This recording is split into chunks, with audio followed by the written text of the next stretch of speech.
गोपीपुर नामक गांव में संगीता नाम की एक बेहद ही सुशील और सुंदर लड़की रहती थी। संगीता के पिता एक पुजारी थे। वे रोज सुबह जल्दी उठकर मंदिर में पूजा पाठ किया करते थे और संगीता भी रोज सुबह जल्दी उठकर मंदिर की साफ सफाई और पूजा पाठ में अपने पिता की मदद कराया करती थी। एक दिन संगीता सुबह के 4 बजे उठकर अपनी सहेली पुष्पा के घर जाती है और उसे आवाज लगाती है, पुष्पा, अरे ओ पुष्पा, अरे पुष्पा, सुबह के 4 बज गए हैं और तू अभी तक सोई हुई है। जल्दी उठ, नदी पर नहाने जाना है। पुष्पा अपनी आंखें मीटती हुई अपने कमरे से बाहर आती है और संगीता से बोलती है, अरे संगीता, अभी तो आसमान में भी अंधेरा छाया हुआ है। हम दोनों कुछ देर बाद चलते हैं ना नदी पर नहाने। कुछ देर में दिन भी निकल आएगा और फिर गांव की औरतें और लड़कियां भी तो नदी पर नहाने के लिए जाएंगी। हम भी उन्हीं के साथ नदी पर नहाने चल पड़ेंगे।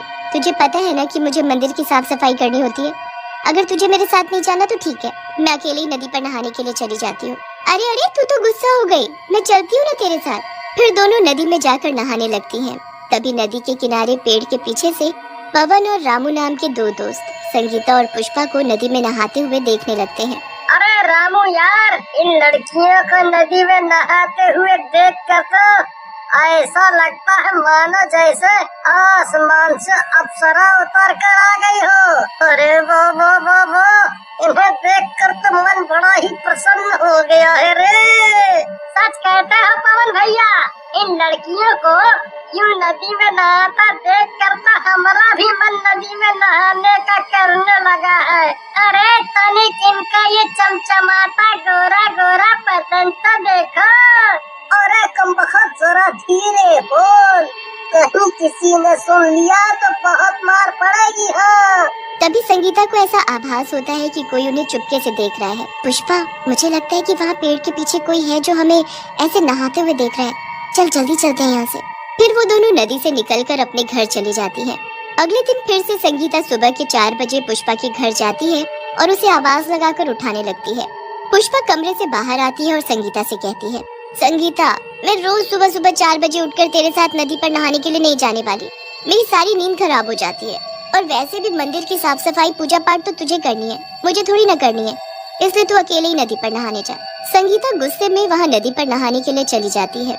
तभी पवन और रामू फिर से नदी के किनारे पेड़ के पीछे खड़े होकर संगीता को नहाते हुए देखने लगते हैं। पवन भैया, आज तो ये लड़की अकेले नदी पर नहा रही है। चल तो फिर आज हम दोनों भी नदी में नहाने के मजे लेते हैं, वो भी इस अप्सरा के साथ।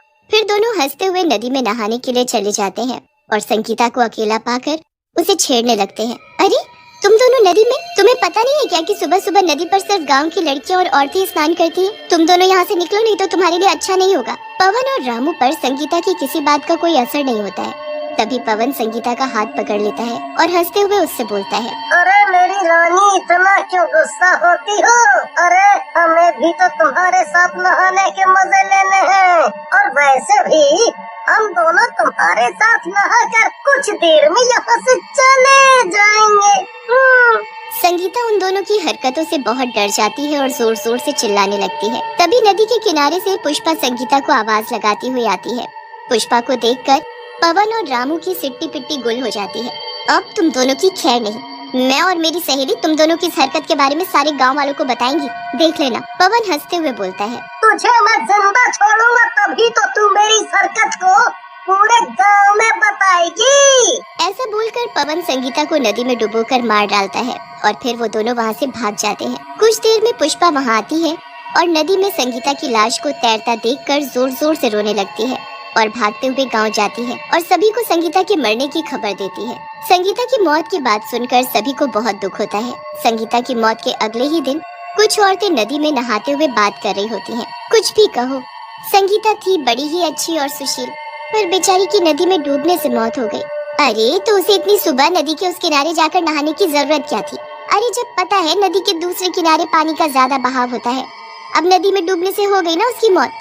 संगीता चुड़ैल के रूप में नदी में दूर खड़ी उन सारी औरतों की बातें सुनकर बोलती है, हे भगवान, इन सभी औरतों को लगता है कि मेरी मौत नदी में डूबने की वजह से हुई है, जबकि ऐसा है नहीं। उसी दिन दोपहर के समय नदी के पास से गगन नाम का एक आदमी गुजर रहा होता है कि तभी उसकी नजर नदी में नहा रही एक सुंदर लड़की पर पड़ती।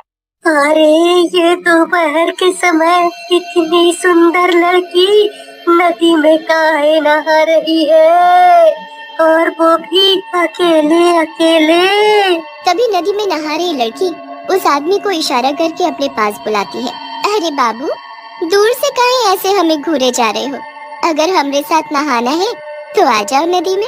गगन मुस्कुराते हुए जल्दी से नदी में उस लड़की के पास चला जाता है और जैसे ही उसे छूने की कोशिश करता है, वो लड़की एक डरावनी चुड़ैल का रूप ले लेती है और गगन को नदी में डुबोकर मार डालती है। फिर संगीता चुड़ैल इसी तरह से नदी के किनारे से गुजरने वाले लोगों को अपनी ओर आकर्षित करती है और जब वे नदी में उसके साथ नहाने आते तो उन्हें नदी में डुबोकर मार डालती। आए दिन नदी में लोगों के मरने की खबर से पूरा गांव सदमे में आ गया था। तभी गांव के कुछ लोग आपस में बातें करते हैं। अरे भाइयों, नदी में एक के बाद एक मौत हो रही है। ना जाने ऐसा क्या है उस नदी में जो एक एक करके हमारे गांव के आदमी नदी में डूबकर मरे जा रहे हैं। सही कह रहे हो भीमा भाई। अरे हमें तो लगता है कि उस नदी में जरूर कोई राक्षस है जो हमारे गांव के आदमियों को मार डालता है। भीमा भाई, हम लोगों को मिलकर कुछ ना कुछ तो करना चाहिए, नहीं तो ना जाने और कितने लोग उस नदी में डूबकर मारे जाएंगे।